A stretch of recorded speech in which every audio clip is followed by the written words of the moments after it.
This video is sponsored by Squarespace, the best website for building websites. More on that later. Welcome to Barrelwood Skate Plaza. It's only 5,200 square feet, but it happened to cost about $820,000 to build. When researching this park, I came across this horrible story of 10 teenagers who attacked a 64-year-old and a 69-year-old, and these are the absolute worst human beings that ever go to skate parks. But surprisingly, skate parks do kind of attract some bad people sometimes, and it's never the skaters. Luckily, both of them survived, but one did have to go to the hospital, but all they did was get to the skate park at 7:45 p.m. and they asked the kids to leave because they needed to clean up, and the kids just immediately started fighting them. And apparently because of this, they've added more lighting on site and security that just sits around just in case there are more kids who want to beat up older people. I don't know any skateboarders who want to cause problems for other people, but I think because we do something that seems rebellious and sometimes illegal, people think that we're all encompassing. We like to just be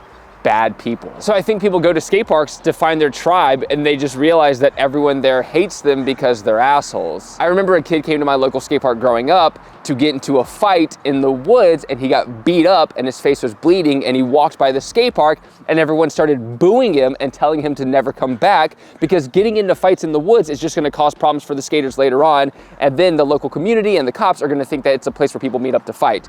That's never wanted. We don't like people like that. Anyways, there are more things I dug up about the skate park that I want to talk about, but right now, let's just warm up. Let's get some skateboarding in this video and get my legs going.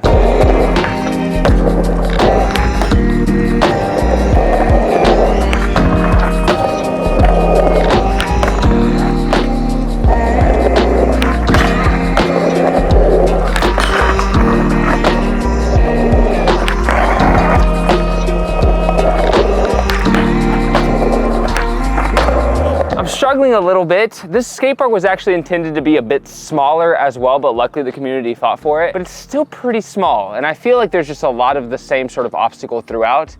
It's great, it's just not really my cup of tea. The district manager of this area actually built this skate park initially for more than just skaters, so for the community. So I was like, yeah, obviously if you're not skating, why would you be at the skate park? But people who want to have birthday parties and just kind of gather are technically allowed in the skate park, which seems kind of wild to me because it's a smaller park and there's so much area on the outside to hang out. But if that's what they say, then the rules. There's a lot of bumps and ledges and it doesn't feel like things slide as well as I would like. Plus my wrist hurts. So I know I'm complaining, but I'm actually thinking that I might end up going to skate something else in a minute. I just wanted to show you this park, but I'm gonna mess with the ledge a little bit and see if we can try to figure out something.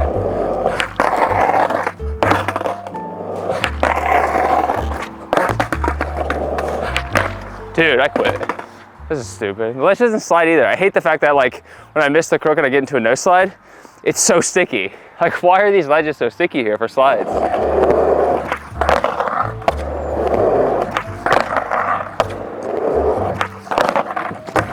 Get the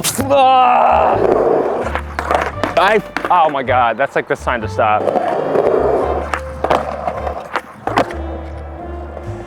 I'll take it.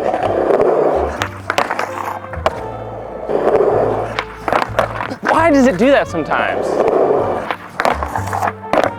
Ah, it sucks.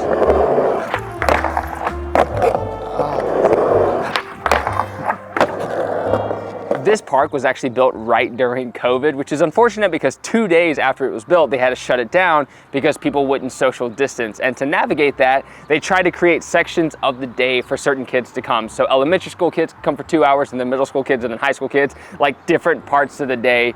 But unfortunately, that's when skaters have issues because it's hard for them to follow rules like that, which obviously doesn't help the case here.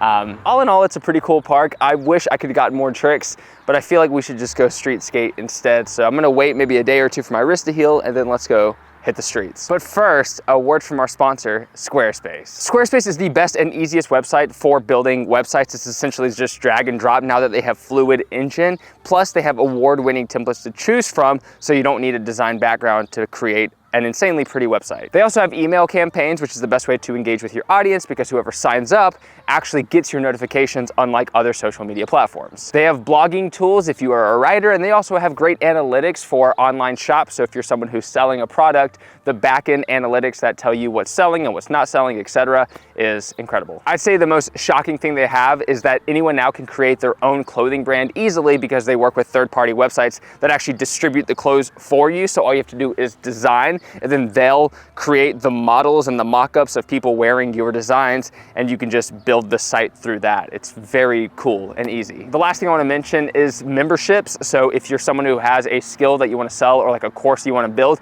you can just do that now through Squarespace. Before you couldn't actually do that through these website building websites, but now places like Squarespace are having everything built in, so you're able to pretty much build any kind of business you would want. So if you want to check it out, you can click the link in the description down below or go to squarespace.com/JohnHill to get 10% off your first purchase or domain. I love it. I've been using it before they even sponsored me, and I appreciate the sponsorship. So thank you so much, and enjoy the rest of the video. Welcome to a day of street skateboarding, AKA maybe 2 spots. Right now, this is the dream manual path spot. We're on a bit of a time crunch, plus this place opens up in about 3 hours, so we gotta get to it. Oh, I just realized there are knobs on it, so you gotta watch out for those.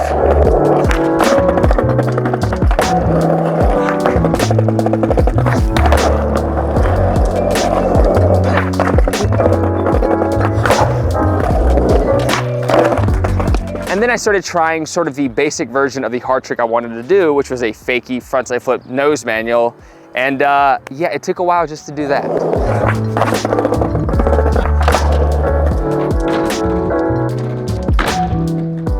That was so much harder than I thought it was gonna be, but I do wanna play around a little bit more, maybe try some switch heel nose manuals.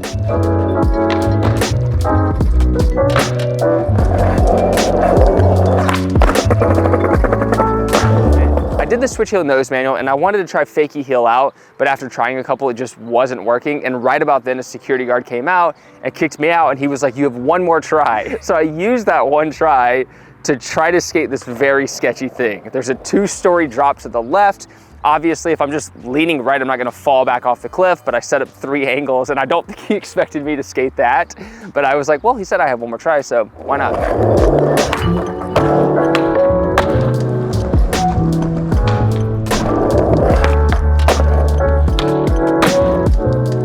This is pretty much as good as a 10 stair can get. I am pretty zonked out just from that first session, trying the manual tricks over and over.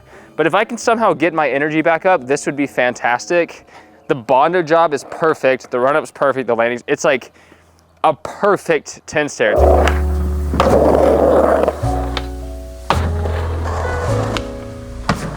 I feel like I should just go straight for like some tricks. Cool. It's a little rough.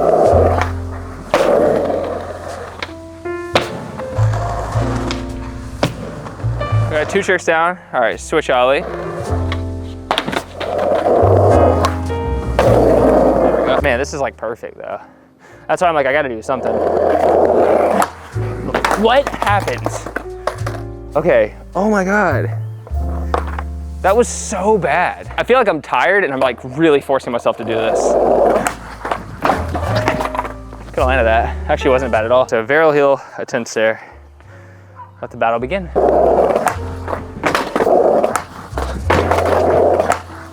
There we go.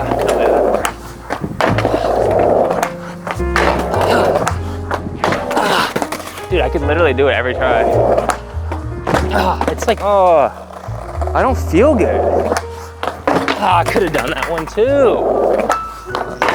It was too far, like, it was behind me. I'm ready for it, it's just, I was so ready for that. Too close to the rail. I'm way too scared to commit to a varial heel down to 10. What is going on? All right, I gotta just stop. It's in front of me. Dude, I am. Damn it. Finally committed. It was just bad. I was ready for it. It's right there. And then I did the worst pop possible. It's like literally turning 90.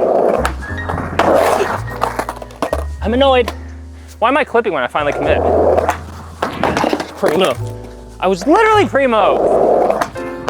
It's behind me. Are you serious, dude? I felt great too. Man.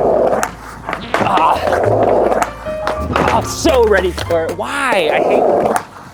I should have actually committed to that one. Oh my God, that went so far in front of me. Why? Oh my God, I'm too tired. It's not coming to my feet. Go! That's awesome. That felt fun. That's so stupid. I hate you so. I can't even explain how miserable this is.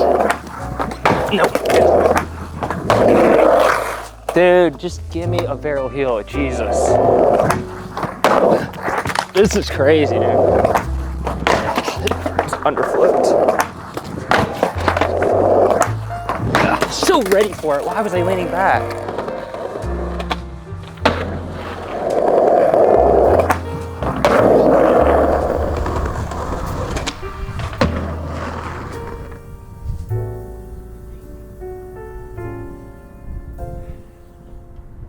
Finally! At least we did it. We barrel heeled the 10 stair today. You know, it's better than not barrel heeling a 10 stair. So even if I definitely won't be able to skate tomorrow, because goodness gracious, my legs are dust. So exhausting, I can't even go into detail right now. My body's like trying to calm down, but that was so, I've been trying to focus a little more on getting better at skating, but honestly, I'm a little tired and I'm working on other things in life. So stay tuned because I'm still uploading a video every single week, every Tuesday. So if you enjoy, sorry about signing off with this weird siren, but thank you so much. Take care, progress daily, and keep killing it.